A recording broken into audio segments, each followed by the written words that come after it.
हरे कृष्णा राधे राधे दोस्तों, आप सभी का मेरे इस यूट्यूब चैनल में हार्दिक स्वागत है। दोस्तों, पंचांग के अनुसार फाल्गुन मास के शुक्ल पक्ष में आने वाली एकादशी को आंवला की एकादशी यानी कि आंवला एकादशी भी कहा जाता है। और इसी के साथ साथ इसी आंवला एकादशी को रंग भरी एकादशी के नाम से भी जाना जाता है। आज के दिन भगवान विष्णु जी का विशेष रूप से पूजन उपासना की जाती है। और भगवान विष्णु जी के निमित्त आंवले के वृक्ष की विशेष रूप से पूजा उपासना की जाती है। आज के दिन आंवला की पूजा उपासना करने से भक्त की सभी मनोकामनाएं पूर्ण होती हैं और पापों का क्षय भी होता है। क्योंकि गीता में भगवान विष्णु जी ने स्वयं को आंवले का वृक्ष कहा है कि इसकी शाखाओं में मेरा खुद का ही वास है, ये मैं खुद हूँ। इसकी वजह से आंवले वृक्ष को भगवान विष्णु जी का रूप मानकर उनकी पूजा उपासना की जाती है। और आज के दिन ही भगवान शिव माँ पार्वती जी को शादी के विवाद पहली बार गौना कराकर काशी लेकर गए थे। और इसी वजह से भक्तों ने उनको गुलाल अर्पित किया गया था। और तभी से वहीं पर उनको रंग भरी एकादशी मनाए जाने का महत्व है। तभी से होली प्रारंभ हो जाती है, जिसकी वजह से इस दिन का सबसे ज्यादा महत्व माना गया। आज के दिन भगवान विष्णु और भगवान शिव की दोनों की विशेष रूप से पूजा उपासना करने से भक्तों की सभी मनोकामनाएं पूर्ण होती हैं और राजसूय यज्ञ करने के बराबर पुण्य की प्राप्ति होती है। और आज के दिन जो कोई भी भक्त भगवान विष्णु जी के निमित्त और भगवान शिव के निमित्त आम्ल की एकादशी यानी कि रंग भरी एकादशी का व्रत करता है, तो उसके सभी पुण्य बढ़ते हैं, उसकी पुण्य में बढ़ोतरी होती है और सभी पापों का भी क्षय होता है।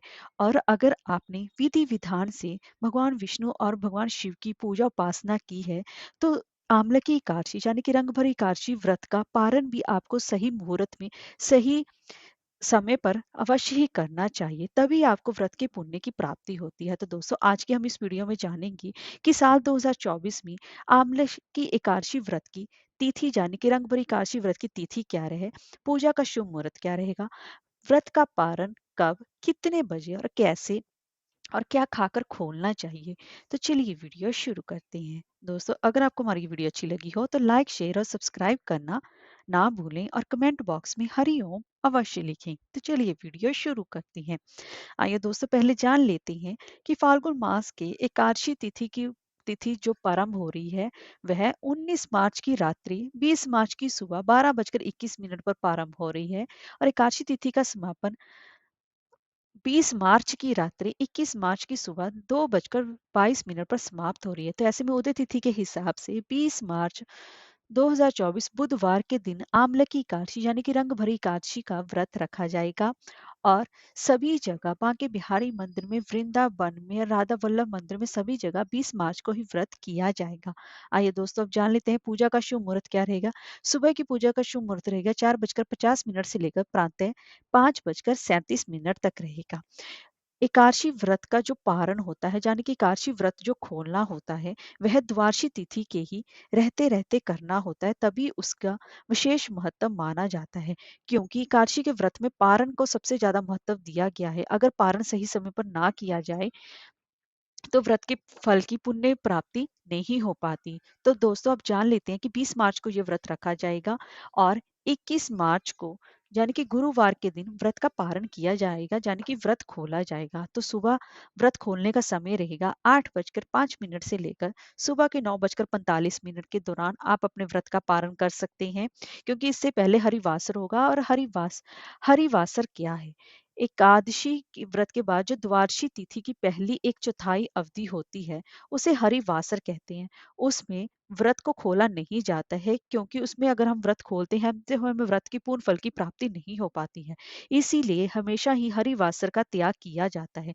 अगर आप किसी कारणवश सुबह 9 बजे आप व्रत ये ना खोल पाए, तो आप दोपहर को 1:41 से लेकर शाम के 4:07 के बीच भी अपने व्रत का पारण कर सकते हैं।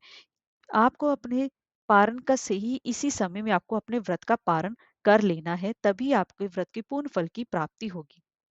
आइए दोस्तों, आप जान लेते हैं कि प्रश्न उठता है कि आम्ल की एकादशी यानी कि रंग भरी एकादशी व्रत का पारण कैसे और क्या खाकर करना बेहद ही शुभ माना जाएगा।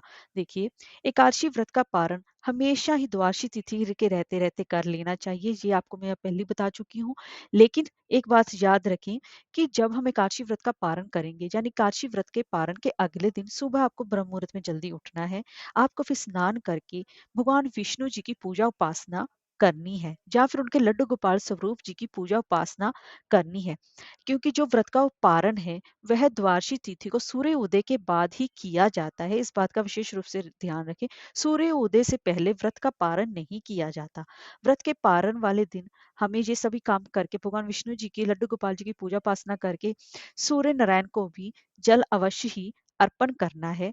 आइए अब जान लेते हैं, अब इसके बाद भगवान जी को हमें क्या चढ़ाना चाहिए। उसके बाद भगवान जी की विधिवत पूजा उपासना करने के बाद उन्हें तुलसी दल डालकर साबूदाने की खीर, पीली मिठाई, फल, दूध, दही और विशेषकर ये आंवला की एकादशी है। ये आंवला एकादशी है तो विशेषकर आंवला उन्हें प्रसाद रूप में विशेष रूप से आपको अर्पित करना चाहिए। आप आंवले का मुरब्बा, आंवले की कैंडी कुछ भी आप उन्हें अर्पण कर सकते हैं। और इसी को ही प्रसाद स्वरूप को इसी को ग्रहण करके ही आप अपने व्रत का पारण करेंगे। एक बात का और विशेष रूप से ध्यान रखें कि आप आंवला जो है वो फलाहार में ही गिना जाता है। तो इसीलिए आप एकादशी व्रत में भी आंवला खा सकते हैं। इसमें कोई भी दोराहे, कोई भी दोष आपको नहीं लगेगा।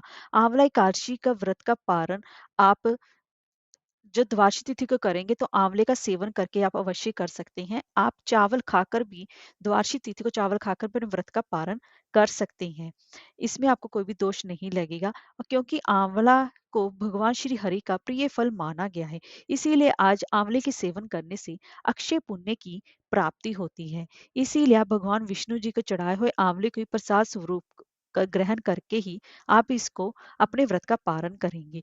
भगवान विष्णु जी को भोग लगाने के बाद सबसे पहले व्रत के पारण करने से पहले आपको इस आपको अगर आप किसी मंदिर में दान दक्षिणा देकर ही अपने व्रत का पारण करेंगे तो अति उत्तम रहेगा। आप चावल का दान कर सकते हैं, आप अन्न का दान कर सकते हैं, आप किसी ब्राह्मण को अपने घर पे बैठाकर खाना भी खिला सकते हैं। अगर किसी कारणवश आपको ब्राह्मण घर पर आपके नहीं आ सके तो आप मंदिर में जाकर भी अन्न का दान कर सकते हैं। आप गरीबों को भी अन्न का दान कर सकते हैं। अपनी समर्था के हिसाब से आप उनको आंवले का दान भी कर सकते हैं।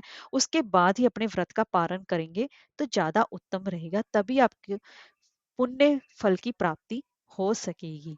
तो दोस्तों, अगर आपको हमारी वीडियो अच्छी लगी हो तो ज़्यादा से ज़्यादा शेयर करें। हरे कृष्णा, राधे राधे।